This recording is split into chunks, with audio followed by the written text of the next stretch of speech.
fait, on s'entraîne une fois par semaine. Donc le lundi, on commence à 20h. Ouais.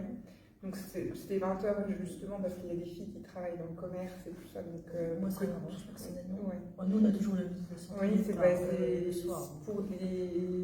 C'est plus facile en fait à notre âge de 20h d'avoir plus de monde. Et puis après, en fait, on est 7 en ce moment. 7. Ouais, c'est 8 avec Anna, mais Anna elle reviendra qu'en janvier. Et ce qui est compliqué, c'est qu'on n'est pas. Si on n'est pas 6, on ne fait pas entraînement. Après, oui, avant on jouait en Mardardelle. Mais l'année du Covid, on avait, je ne sais pas comment ils ont fait le championnat, on avait des matchs tous les week-ends. Et c'est vrai que voilà, c'est compliqué d'avoir des matchs tous les week-ends, d'être prise tous les week-ends pour le basket. Quand tu joues à domicile, ça va encore parce que tu arrives à. Voilà, mais quand il faut que tu ailles à Chalon sur un week-end, tu passes tout ton dimanche, t'as plus envie en fait. Donc c'est le problème, encore ça serait un week-end par mois où tu peux encore faire l'effort. Mais effectivement, à un moment donné, oui, on aimerait bien jouer, mais pas passer le dimanche ou le samedi pour le basket, quoi. C'est compliqué. Et jouer dans les Ardennes, oui, à la limite, c'est bien. Mais aller à Chalon tous les week-ends sur Reims, c'est compliqué, quoi. Bah après, Alizé et nous, on fait un tournoi avec loisirs.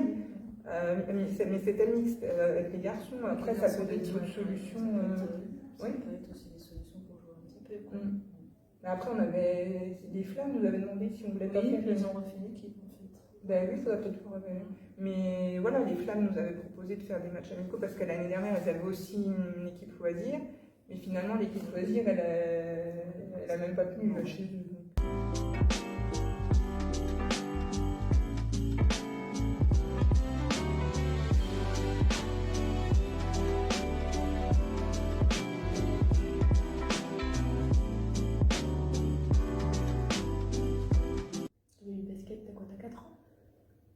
Je dirais que ça fait 22 ans. 20 ans. Ouais, ça nous fait vieillir un peu, mais avec une petite pause de 3 ans. Ouais, la famille qui nous a poussés. Poussés, je sais pas, mais 100% la famille, on est d'une famille de basketteurs, les parents, les oncles, les tantes, tout le monde. Mais ça manque du coup d'enjeu, parce que c'est vrai qu'en compétition, tu as vraiment envie de donner le meilleur et de faire ton plus beau basket, entre guillemets, pour vraiment gagner. Là, on se fait plus plaisir, donc c'est vrai que des fois, on ne fait pas l'effort, des choses. Mais... Je pense que ça nous manque un peu la compétition, parce que même si on fait beaucoup de matchs à l'entraînement, on ne joue pas de la même façon avec ses coéquipières que contre des adversaires. Maintenant, c'est vrai que pour le rythme de vie, on a une équipe qui est très hétérogène en termes d'âge, en termes de vie professionnelle, en termes même de niveau de basket, donc c'est un bon compromis. Mais on a eu l'occasion quand même de faire un peu de tournois amicaux et c'est vrai que ça fait du bien, un peu de compétition.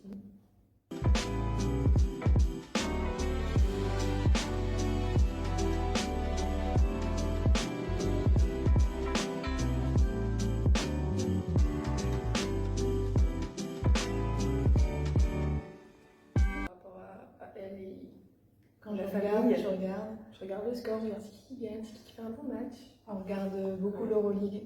On suit un peu l'Euroleague, mais on suit surtout le Real Madrid en Euroleague, puisqu'on fait un petit coucou à notre sœur qui est très très fan et abonnée du Real Madrid de basket, donc c'est vrai qu'on regarde beaucoup les matchs et on la regarde dans les tribunes ici. On est un petit peu plus sur l'histoire récente de l'Étoile. Je pense qu'on est arrivé au club à la fin de la période Bayard ou peut-être au début de la période Arena, je pense sur cette transition-là. Et c'est vrai qu'on suivait moins, on allait voir quelques matchs à Dubois-Crancé, mais on était moins... On est plus impliqués là ces dernières années qu'avant. Mais là, on suit, et je pense que ces dernières années, forcément, ça a dû être beaucoup répandu, mais Martin Hermansen, c'était quand même un super joueur, donc ça fait plaisir de l'avoir vu au club et de continuer de le suivre en Euroleague. Ouais, c'est vrai.